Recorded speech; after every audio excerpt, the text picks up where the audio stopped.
So during the time lapse of me riding up to the spot where I do my 10,000 mile update, I figured I would impart some words of wisdom. I would like to say that etiquette is the most important thing when going into e-bike commuting. There's a lot of people that think that e-bikes are not allowed and shouldn't be put into practice.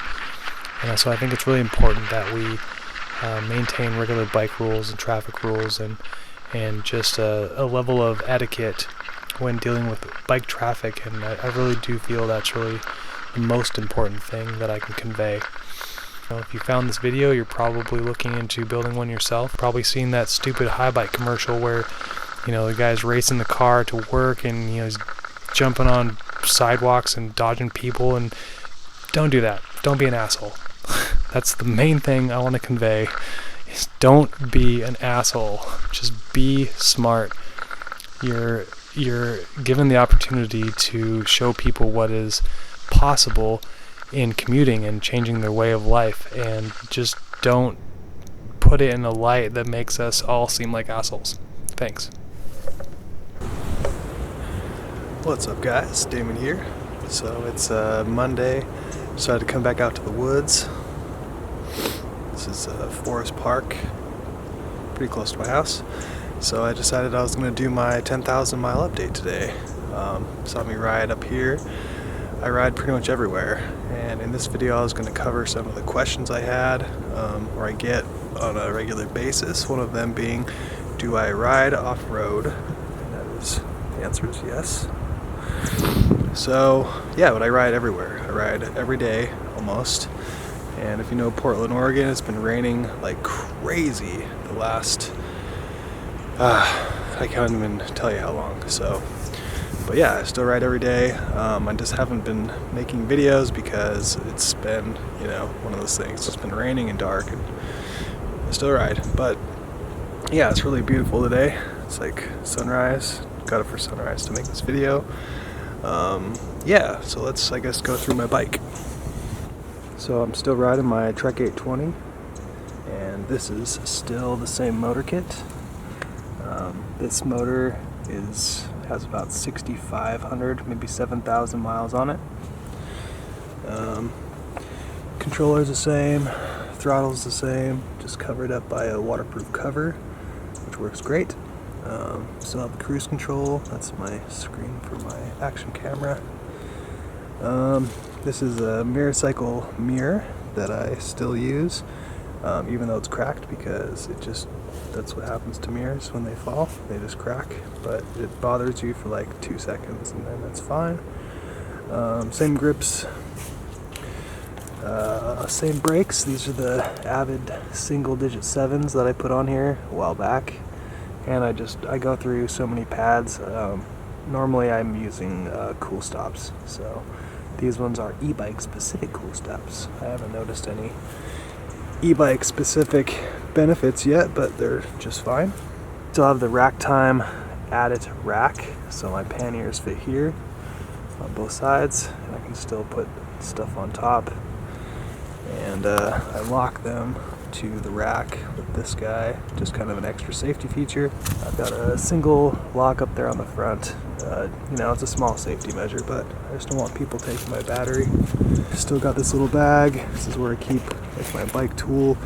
I keep a headlamp and my wallet and stuff in there. Works really well. This is waterproof. A lot of people ask me what brand my bike is because they see the HPC symbol and they assume that it's an HPC bike, but it's not. It's actually just an HPC bag. And I have given this bag sort of a hard time the whole time I've owned it, in terms of, trusting it, at least on camera. But, to be honest, it's a really good bag. I like it. It isn't 100% waterproof, but it's like 99% waterproof. I have never had like a leak, I guess. It's like, I felt moisture inside before, but those are on like torrential downpour days. It's pretty awesome, I have to admit. I do find, here's a tip, don't bring the zippers to this side, bring them up to the front. That keeps them, like, if they're here, they have a tendency to spread. I don't know why on both sides that's the case. Maybe it's just the way I have my weight distributed inside the bag. Tires, let's talk about tires. So these are actually the tires that came with the Trek 820 when I bought it. I've gone through a whole bunch of tires, and you know what, to be honest, these are actually the best tires that I've used so far, especially for winter riding. They are, what are they, Bontrager LT3s, I believe. Yeah, they're pretty cheap tires too. They're like 20 or 30 bucks, something like that. But yeah, they work freaking great, and I love them. They're very squishy, and they have great traction. So that's all you can ask for, right? Let's see, what would I say about the kit so far? 10,000 miles. It's great, to be honest. I have no reason to upgrade except for the one upgrade I did, and I would suggest, is just replacing your spokes, or having a wheel builder replace your spokes. I think that's the weak part.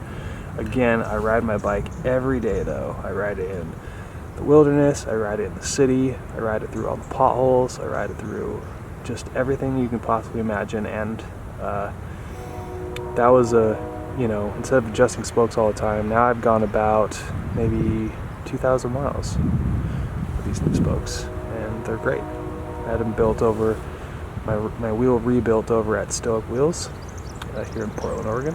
The tip would be to fill the axle here. I filled it with silicone, like I squished some silicone in there between the wire and the metal. That's kept it from like fraying any farther. It hasn't frayed in terms of the wire, but the outer covering started to come apart. So I put that silicone stuff in there, and now it doesn't do that. And I've done that with every bike I've built since, because it's a good idea. Still the original kickstand. This thing's amazing. I don't know the brand of it.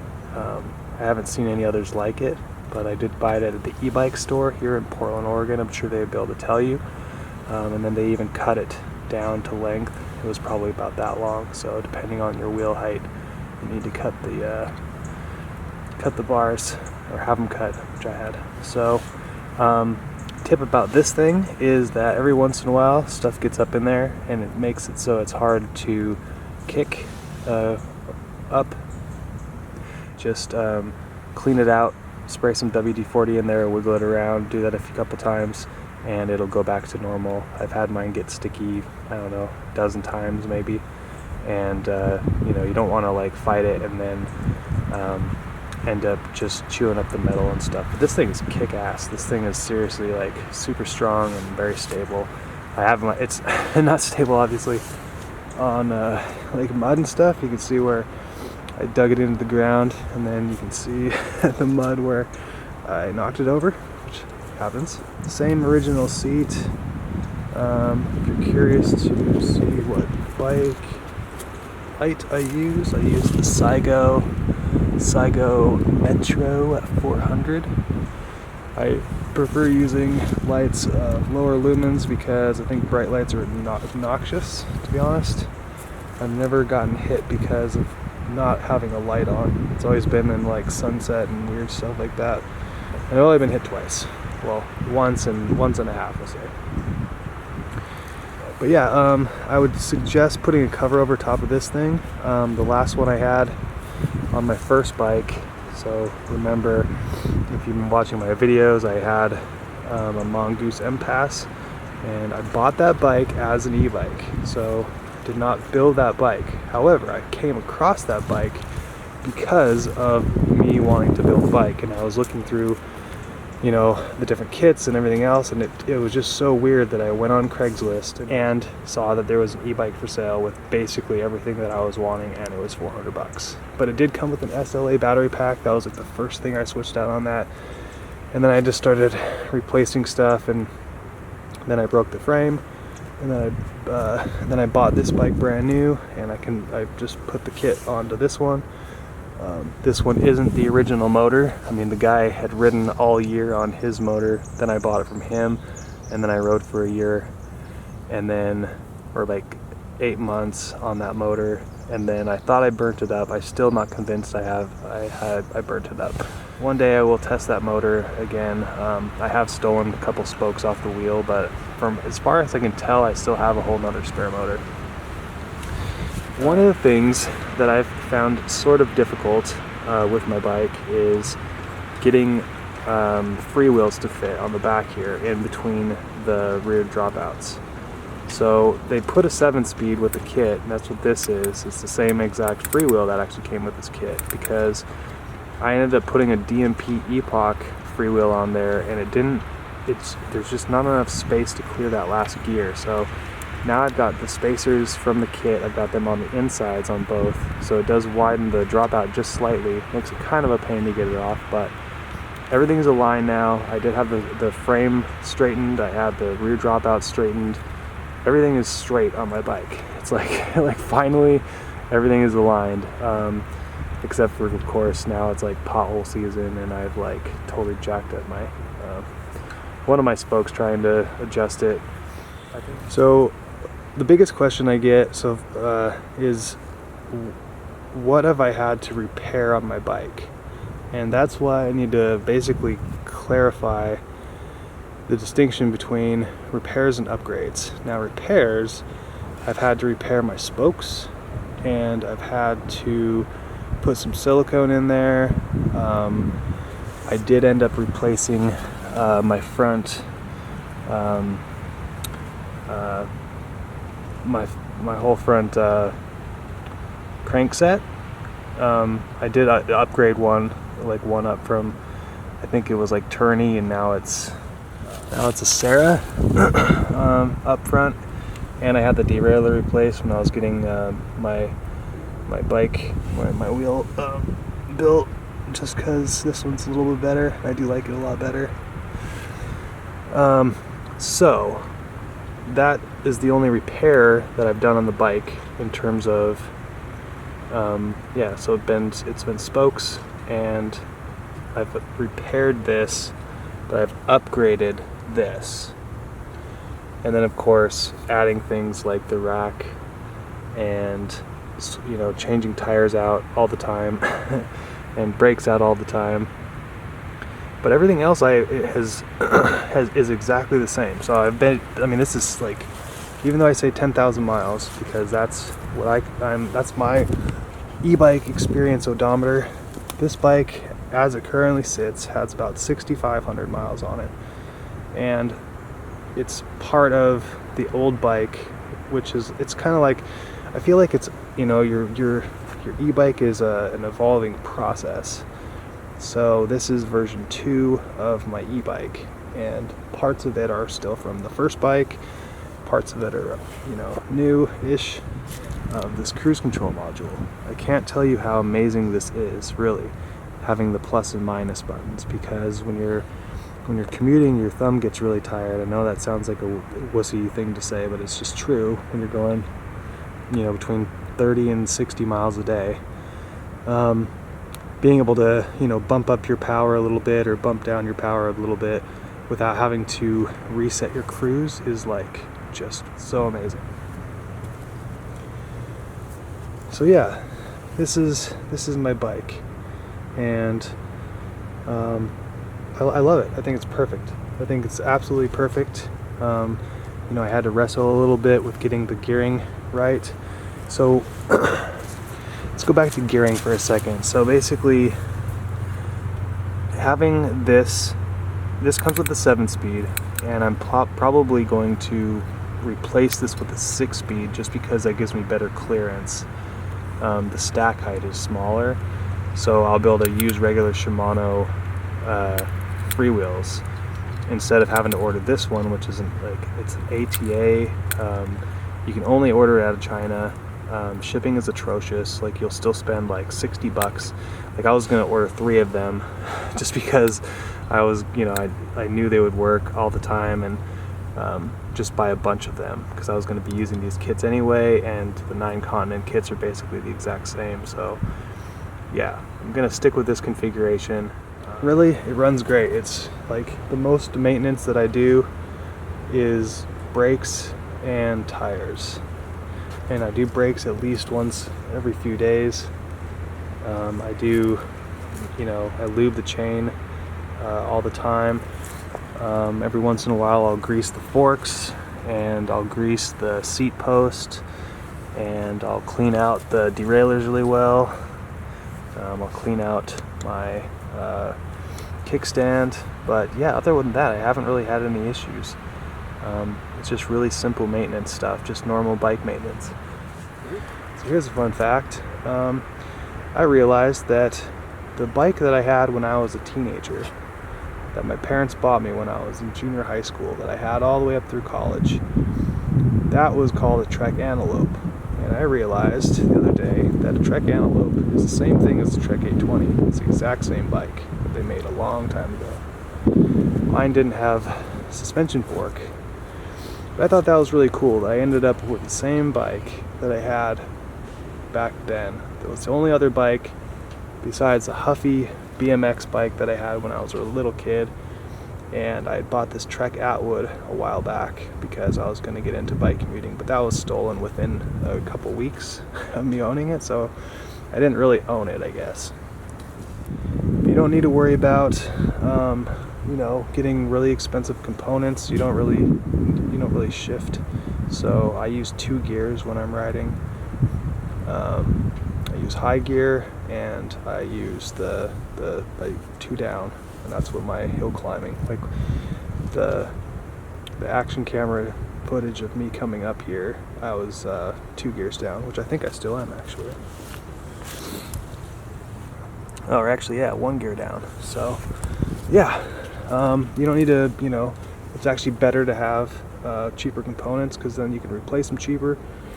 I'd say maybe invest in upgrading the brakes like I did. You can go disc brakes, but then you'll have to have a disc, get a fork with a disc brake mount, which this one does not have. But I haven't had any problem with linear pull brakes, to be honest. I know a lot of people say that they're inconsistent, but I have just not had that experience. I mean, when it's really, really rainy, yes, you have to be a little bit more careful, but they haven't failed me, that's for sure. Just got to keep your brakes tight, keep them solid, Don't let them get too loose. Stop, make time to adjust your brakes if you need to. And you'll have to do that so often. It's just something you have to get to know. And a lot of times I'll even tighten them up to where the back wheel is rubbing just slightly, not enough to create enough friction where it'll matter, because you have basically an Olympic cyclist at your disposal at all times. So it's not that big a deal.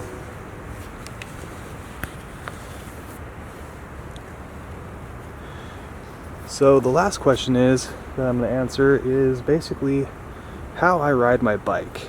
Now that is an interesting question, because most people get it wrong of how we ride e-bikes.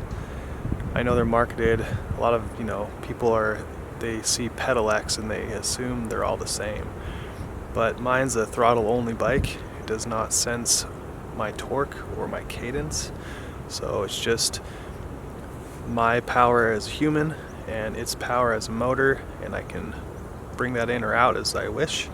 So I ride it basically like I think about the efficiency of both systems together, the human system and the bike system. So if I want to accelerate faster, I don't gun the throttle, I just put more effort into pedaling, which if you're looking at an e-bike because you want to just sit there and let the bike do all the work, then that's your choice. But I think you'll find that it's actually quite interesting to get into the mechanics of it all.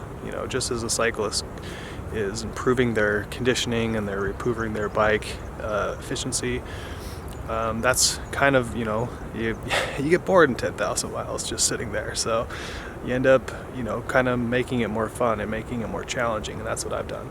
I don't have, the cycle analyst on there. I don't measure my wattage or anything like that. I've got my cycle satiator at home, which tells me, how many watt hours I'm putting in and taking out each run, so I can kind of gauge it off that. But I don't monitor any of that stuff. I monitor my miles using Bike Computer Pro still. Yeah, Bike Computer Pro, gone 7 miles. So yeah, you do end up getting fitter if you're looking at buying an e-bike. I ended up I'm a fairly slender person, I ended up actually having to supplement my normal diet with some extra food because I was actually burning a lot of calories. I go 40 to 60 miles a day, so it's a lot of workout. It's a lot of cardio. You're gonna end up looking into efficiency and range and things like that, so you'll be paying attention to all that stuff anyway. You might as well kind of make a sport out of it and get more active in the process. Definitely way stronger and way fitter than I ever have been, and I've just been riding my e-bike every day for the last 2.5 years now, I guess.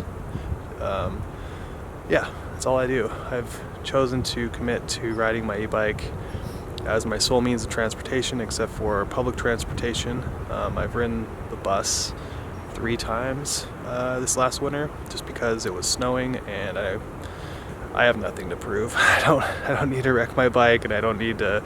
The whole point of riding an e-bike is being able to get to work, faster than, and still be able to wear your work clothes and not sweat, and it becomes way less efficient when you're in the snow anyway. I think the lifestyle's fun. Even though people have been doing this for a decade, even back to SLA batteries, it still hasn't really taken off. So, if you're building it now, you're still going to be one of the early adopters and take advantage of the benefits without having, everyone doing it. So, yeah, look into it. There's my 10,000 mile update, guys. Cheers.